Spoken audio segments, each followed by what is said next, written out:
السلام علیکم ورحمۃ اللہ وبرکاتہ۔ آج کا مضمون میں نے اردو ڈائجسٹ کی اشاعت اگست 2003 سے لیا ہے، اور مضمون کا عنوان ہے اور بلوچیوں نے فیصلہ سنا دیا۔ ٹائٹل میں آپ لکھتے ہیں کہ ان بلوچی سرداروں کی ولولہ خیز روداد جو ہر لالچ اور ترغیب ٹھکرا کر اپنے دل کی آواز زبان پر لائے۔ مضمون نگار ہیں ڈاکٹر انعام الحق کوثر۔ یہ مضمون ان حالات سے متعلق ہے جو تحریک آزادی کے وقت بلوچستان میں پیش آئے، اور اس مضمون کو پڑھ کے ہمیں پتہ چلتا ہے کہ قائد اعظم نے کیا گراں قدر خدمات انجام دیں بلوچستان کو پاکستان سے ملانے کے لیے، اور دوسرے لیڈروں نے کس طرح جد و جہد کی اس کام کے لیے اور ان کا ساتھ دیا۔ تو آئیے اس کا مطالعہ شروع کرتے ہیں۔ 1927 میں بلوچستان آل انڈیا مسلم لیگ کی توجہ کا مرکز بنا۔ 1927 تک توجہ نہیں گئی تھی، لیکن 1927 میں بلوچستان آل انڈیا مسلم لیگ کی توجہ کا مرکز بنا۔ 1929 میں قائد اعظم نے بلوچستان کی صوبائی خود مختاری کو اپنے 14 نکات میں شامل کیا، لیکن جب بلوچستان مسلم لیگ کی تنظیم کے کام کا آغاز ہوا تو بلوچستان میں ان سیاسی قائدین کا طوطی بول رہا تھا جو متحدہ ہندوستان کے قائد تھے، اور جن کا نعرہ یہ تھا ہندو مسلم سکھ عیسائی بھائی بھائی۔ یعنی وہ لوگ تھے جو کہ متحدہ ہندوستان کی بات کرتے تھے، پاکستان کے حق میں ہی تھے، وہ علیحدہ ملک مسلمانوں کے لیے حق میں ہی نہیں تھے وہ۔ قائد اعظم ان حالات سے واقف تھے اور یہ بھی جانتے تھے کہ بلوچستان کے لوگ اسلام کے شیدائی ہیں، اور انہوں نے اسلام کی عظمت کو چار چاند لگانے کے لیے تاریخی کردار ادا کیا ہے۔ اس لیے انہوں نے مسلمانوں کا اتحاد پارا پارا کرنے والوں کو بے نقاب کرنے کی خاطر نامور علماء کو بلوچستان کے دورے پر بھیجا۔ ان میں مولانا ظفر علی خان، نواب بہادر یار جنگ، مولانا عبدالحامد بدایونی نے بلوچستان کے طوفانی دورے کیے۔ انہوں نے نظریہ پاکستان اور قائد اعظم کا پیغام اہل بلوچستان تک اس انداز میں پہنچایا کہ ایک مختصر عرصے میں تحریک پاکستان کے اکثر مخالفین تحریک پاکستان میں شامل ہو گئے اور باقی عوامی تائید سے محروم ہو گئے۔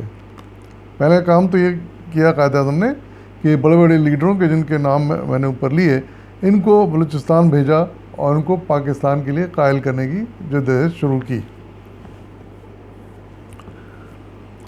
بلوچستان میں مسلم لیگ کا قیام۔ پھر اس کے بعد انہوں نے قائد اعظم نے بلوچستان میں مسلم لیگ کا قیام بھی کیا۔ وہ کس طرح کیا؟ آپ لکھتے ہیں کوثر صاحب کہ قاضی محمد عیسیٰ خان انگلستان سے بیرسٹی کر کے واپس آئے۔ ان کا ارادہ سارے ہندوستان کا دورہ کرنے کا تھا۔ وہ اسی سلسلے میں بمبئی پہنچے۔ جنوری 1939 کا آخر تھا، قائد اعظم سے ان کی ملاقات ہوئی۔ قائد اعظم نے تعارف کے بعد پہلا سوال کیا، بلوچستان میں مسلم لیگ ہے؟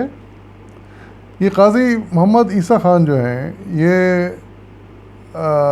موجودہ جو اب چیف جسٹس ہیں، جو 2023 میں بنے ہیں سپریم کورٹ کے، قاضی فائز عیسیٰ، تو یہ ان کے والد محترم تھے۔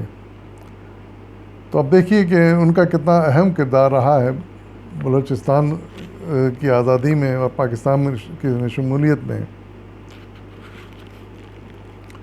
تو قاضی فائز عیسیٰ لندن گئے تھے تعلیم کے لیے، وہاں سے ڈگری وغیرہ لینے کے بعد وہ ہندوستان آ گئے تھے واپس، اور قائد اعظم نے یہ مناسب سمجھا کہ ان کو بھی تحریک پاکستان میں شامل کیا جائے۔ تو انہوں نے ان سے ایک میٹنگ رکھی، تو وہ اس کا احوال یہاں بیان کیا ہے مصنف نے۔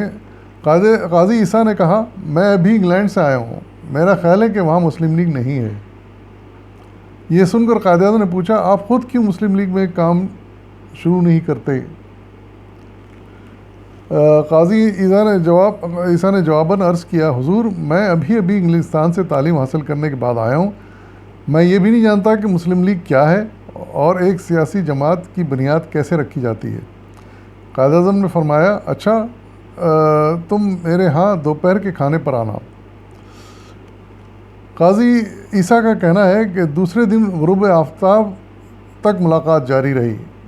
قائد اعظم نے اسی نشست میں مجھے مسلم لیگی بنا دیا، یعنی ایک ہی نشست میں گفتگو قائد اعظم نے ان کو قائل کر لیا کہ وہ مسلم لیگ میں شامل ہو جائیں۔ تو قائد اعظم کے اس اخلاص، محبت اور جذبے نے اس حد تک مجھے گرویدہ کر دیا کہ سیر سپاٹے اور بعد میں پریکٹس کرنے کا خیال دل سے جاتا رہا، اور میں واپس کوئٹہ پہنچ کر تن من دھن سے مسلم لیگ کی خدمت میں مصروف ہو گیا۔ یہ قاضی عیسیٰ جو تھے موجودہ چیف جسٹس کے والد محترم، ان کا بیان ہے، پورا نام تھا ان کا قاضی محمد عیسیٰ خان۔ تو اس طرح وہ بھی مسلم لیگ میں شامل ہو گئے اور انہیں بیرسٹری وغیرہ چھوڑ کر اس جہد میں قائد اعظم کا ساتھ دینے کا فیصلہ کیا۔ 3 جون 1947 کو ماؤنٹ بیٹن نے ہندوستان اور پاکستان کو آزادی دینے کا مطالبہ تسلیم کر لیا، 3 جون 1947 کو، جس سے مسلم لیگ کے حوصلے مزید بلند ہو گئے اور وہ ہر سازش کا جواب دینے کے لیے پوری طرح تیار ہو گئی۔ دوسری طرف کانگریسی سازشوں اور بے پناہ سرمایہ نے صورتحال بگاڑ دی تھی۔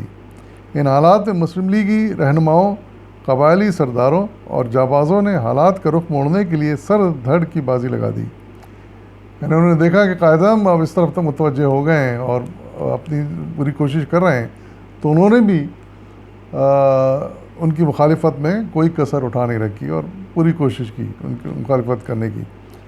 اب بلوچستان میں استصواب رائے ریفرنڈم کے ذریعے سے طے ہونا تھا کہ اسے پاکستان سے الگ کرنا ہے یا ہندوستان سے۔ اس موقع پر ہندوؤں اور انگریزوں کی سازش سے اس خطے کو پاکستان سے الگ کرنے کے لیے ریفرنڈم کا ایسا طریقہ سامنے لایا گیا جس میں ووٹر عوام نہیں بلکہ کوئٹہ میونسپل کمیٹی اور شاہی جرگے کے ارکان تھے۔ اس ضمن میں کانگریس مختلف حربے استعمال کر رہی تھی، یعنی وہ نہیں چاہتے تھے کہ عام لوگ ووٹ ڈالیں، جانتے تھے کہ عام لوگ ووٹ ڈالیں گے تو پھر پاکستان کے حق میں ڈالیں گے، تو انہوں نے ریفرنڈم کرایا تو کوشش یہ کی کہ ایسے میونسپل کمیٹی اور شاہی جرگے کے لوگ ہی اس میں ووٹ ڈالیں۔ ہندو مقاصد کے لیے کام کرنے والے کئی گروہوں میں بٹ گئے، مثلا اگر کسی بلوچ سردار سے بات کرنا ہوتی تو کوئی ایک گروہ قلات نیشنل پارٹی کا لبادہ اوڑھ لیتا اور بلوچ سرداروں کی عصبیت جگانے کی کوشش کرتا۔ اگر معاملہ پٹھان سردار کا ہوتا تو ان کی تنظیم انجمن وطن کی جانب سے وفد جاتا اور عصبیت کو ابھارتا۔ کوئٹہ کے لوگوں سے بات کرنے کے لیے ان کے مقامی ایسوسیشن موجود تھی، یعنی مختلف گروہوں نسلی گروہوں کو انہوں نے ایڈریس کرنا شروع کیا۔ ایک جانب کانگریس بلوچستان کو اپنا قبضہ اختیار میں لانے کے لیے تگو کر رہی تھی اور دوسری طرف انگریز مسلمانوں کی یکجہتی ختم کرنے کے منصوبے بنا رہے تھے۔ حاجی جہانگیر شاہ کے اس بیان سے انگریزوں کے عزائم سے پوری طرح آگاہی ہو جاتی ہے۔ حاجی جہانگیر شاہ، ان کا یہ بیان ہے کہ 10 جون کو میری ملاقات چیف میڈیکل آفیسر مسٹر لے جارڈ سے ہوئی۔ ان دنوں مسٹر فل نوشکی میں پولیٹیکل ایجنٹ تھے۔ مسٹر لے جارڈ نے کہا کہ وہ قلات کو ایک علیحدہ مملکت دیکھنا چاہتے ہیں، تم اپنے قبائل کے ساتھ قلات چلے جاؤ، وہاں تمہاری پوزیشن بہت مستحکم ہوگی۔ ریفرنڈم کے بعد مسٹر فل ریاست قلات کے وزیر خارجہ ہوں گے، یعنی اس طرح ان کو وزارت کا لالچ دیا گیا۔ اگر تم قلات نہ جانا چاہو تو اپنے پٹھان قبائل پر مشتمل پٹھانستان قائم کر لو۔ جوب، لورالائی، کوئٹہ، پشین، نوشکی اور سبی کے اضلاع میں تمہارے قبائل موجود ہیں۔ انہیں قبائلی عصبیت ابھارنے کی حتی الامکان کوشش کر رہے تھے، انگریز بھی اور ہندو بھی۔ ریفرنڈم کی تاریخ 29 جون 23 سے نزدیک آ رہی تھی۔ پاکستان کے فدائیوں نے 21 جون 1947 کو ایک جلسے زیر صدارت نواب محمد خان جوگیسی منعقد کیا، جسے پاکستان کے مخالف عناصر نے ناکام بنانے کی ہر ممکن کوشش کی اور جلسے میں گڑبڑ کی گئی۔ میر جعفر خان جمالی، جن کا موقف تھا کہ ہمیں کسی شرط کے بغیر پاکستان میں شامل ہونا چاہیے، اور بعض دوسرے سردار جلسے سے واک آؤٹ کر گئے اور کوئی فیصلہ نہ ہو سکا۔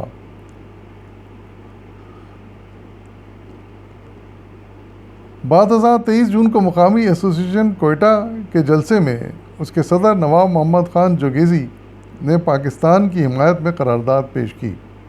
23 جون 1947 کو کانگریس اور نیشنل پارٹی نے قرارداد کی مخالفت کی اور مجلس عملہ میں نواب صاحب کے خلاف قرارداد عدم اعتماد منظور کی گئی۔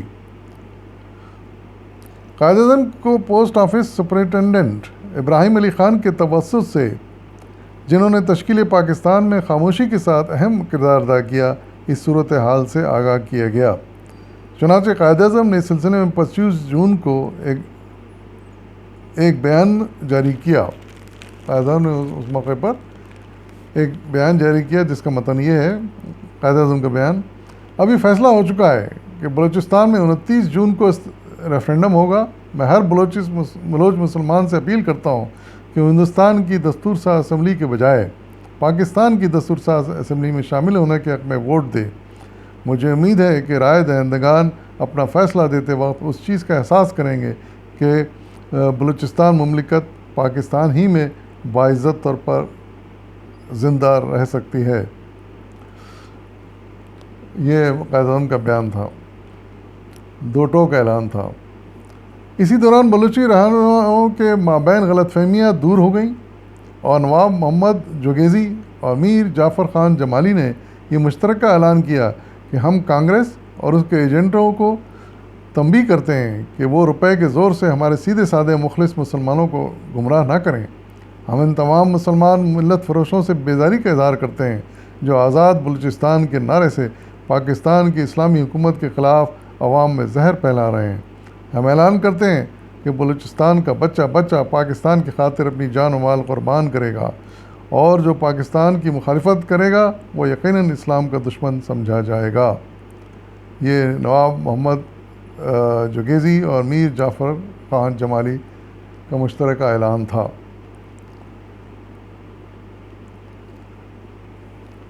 اس کے بعد بقیہ حصہ انشاءاللہ آئندہ قسم میں پیش کروں گا۔